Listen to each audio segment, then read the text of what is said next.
Hello, it's Ben again, and I'm in the garden, and welcome to the DIY Homefront. I just refinished some of the things for my wife, and I thought we'd get into it. So let's take a look.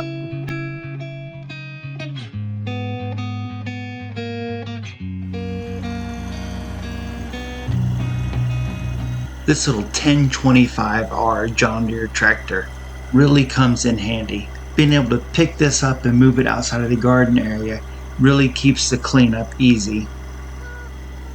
So this raised bed planter box I built weighs a pretty good bit, but this little John Deere tractor should be able to pick up the closest 650 pounds with the front forks.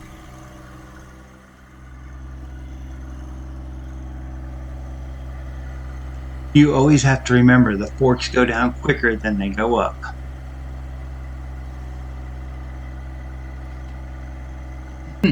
I have one more piece in the garden I need to get with this tractor before I turn it off. One of the biggest advantages of having such a small tractor is the fact that it's got a tight turning radius and a small footprint on the ground. So you can really get into some tight spots and pick something up and move it.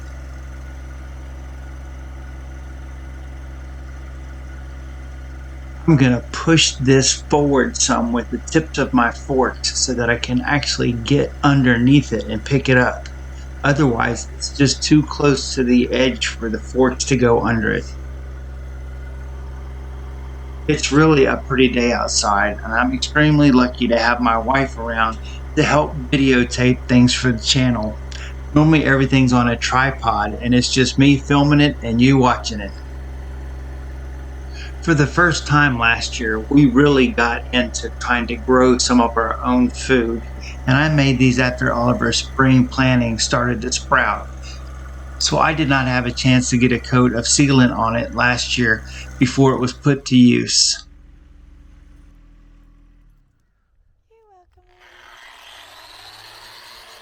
So I have put my mask on so I don't have to worry about any of the sanding dust. The 6-inch orbital sander has 80 grit sandpaper on it, and I'm going to lightly sand all the surfaces. This raised bed is made out of leftover wood. The 4x4 posts that are on the corners are the top parts of some fence posts that I took down. They rotted where the wood met the ground. So all the sideboards for this raised bed actually came from the deck. They were 2x6 by 10 foot long boards that had some portion of them that had some rot. So after I knew how long the boards needed to be, I would go through my stack of wood, and when I found the piece the right length, I would just use it. So I used a shower liner to line the inside of this raised bed. It's thick, durable, and waterproof. It's time to get our stain bucket and clean out our stain brush. Get the stain sealer. Get it good mixed up. And get a good coat of sealant on this.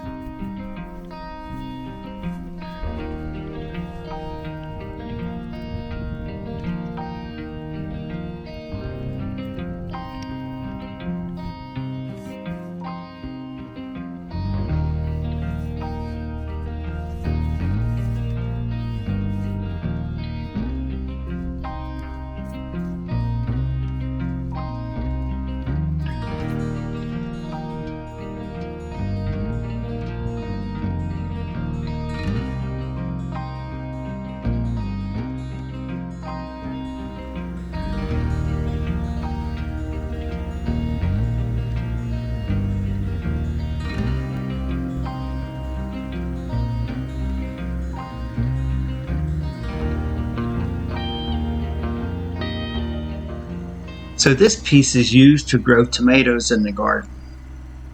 So the wire mesh is used as a trellis to attach the tomato plants for support. So a lot of plants are watered on top of this. And as the water runs through the plants, you get a lot of dirt and debris that goes through the gaps and collects on the bottom side.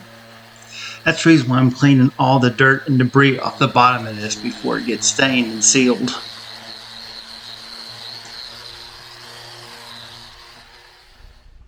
So there's lots of reasons why you would want to stain and seal your wood. One of those would be because the sun damages the top layer of the wood, almost like getting a sunburn when you go to the beach. By sanding that layer off, you allow the wood pores to open up and absorb more of the stain and the sealant, which will ensure that you get a lot more years of use out of any wood products that are exposed to the elements outside.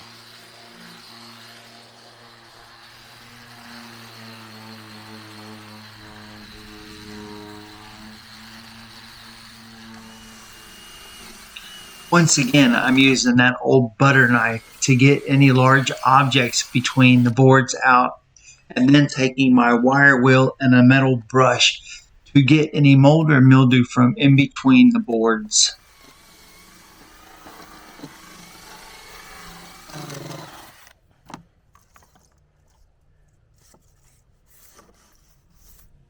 The stain sealer I'm using is manufactured by Valspar, and that's a brand that's carried by Lowe's. This is a base product that comes in a 1 and 5 gallon bucket. Depending on what color you choose, they use a machine that adds the correct tint to the base product. The label says that this is supposed to be good for 6 years. However, I usually do this about every 4 to 5 years. The ends of the 4x4s and the 2x6s will end up soaking a lot of the stain sealer up. Make sure you put a heavy coat there because wood naturally will wick the water in on the ends also.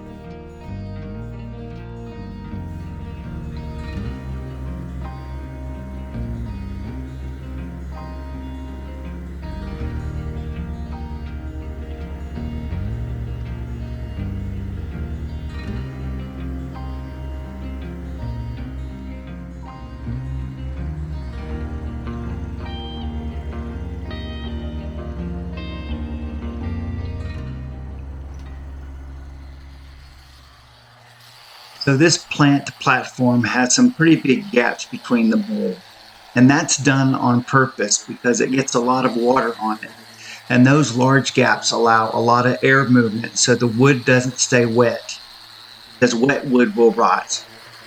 At the same time, those gaps allow for bugs, spiders, dirt daubers to get in there and make their homes on the underside of this. There was so much debris left over from that dirt dauber's nest that I needed to get the leaf blower out to get rid of it all. I'll take my sander and do a thorough job getting the top of this.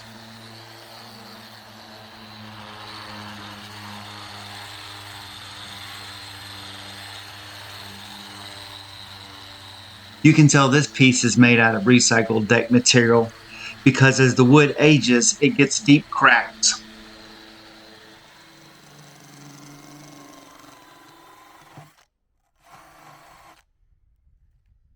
This is a close-up of me using the wire wheel to get all the debris out from in between the boards. You can see as it goes along, it will end up scouring the wood.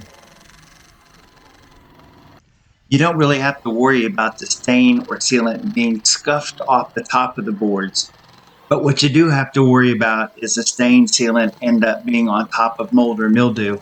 And when that organic material dies, the stain sealant can get washed away either by the rain or by watering the garden, and then the wood will have no protection at all.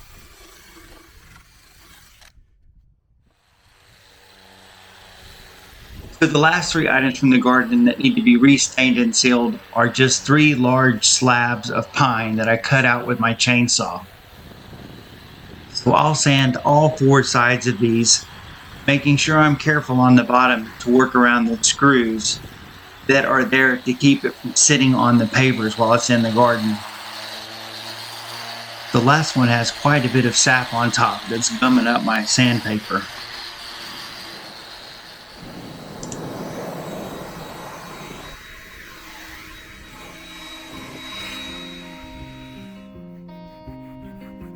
So really load up your paintbrush with the stain sealer and try to get the grooves the best you can.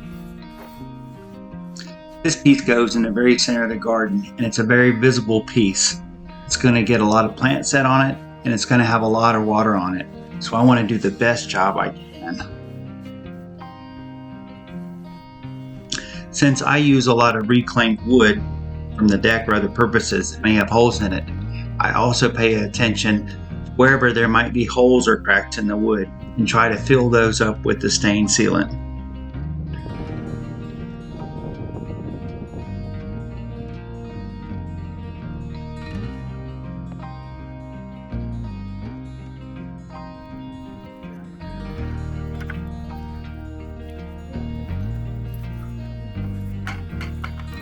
You see, the dogs are interested in the stain until they give it a smell. So each one of these 3 pieces will end up at the end of a raised bed inside of the garden and have a large plant sitting on top of it. So they also are exposed repeatedly to a lot of watering. Well, you can tell by the way the sun is starting to fade that we've been doing this all day long. And this is an all-day affair. It takes a lot of time to sand these things down and paint them with a paintbrush. So I got this stain the other day, but I noticed that the bottom of the legs looked like they were starting to rot a little bit, probably because they've been sitting on the wet ground. So I'm going to lift it off of the ground by putting some feet on it. They'll screw in and keep it off the ground. I'll take a drill bit that's just slightly smaller than the middle portion of this foot. I've got a drill bit. And then I'll take some tape and wrap it around it so that I have the correct depth to drill the hole so it's not too deep.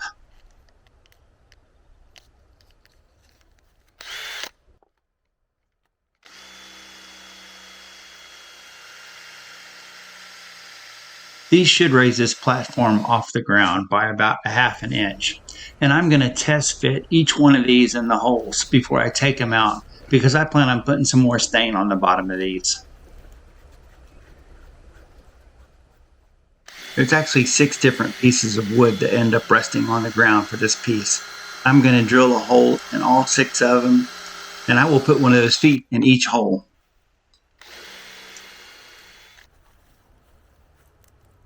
I'm going to put a good coat of stain sealer on the bottom so that way no water splashes up and causes it to rot.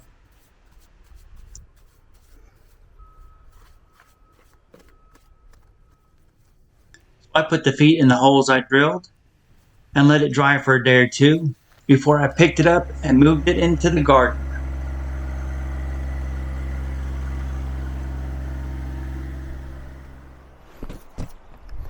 As you can see, the finished product turned out pretty nice. Even Hedwig is enjoying himself. So the most important thing is you can see how the water is beating up on that wood. And that's what all this preservation's about, is making sure that it lasts for a long time.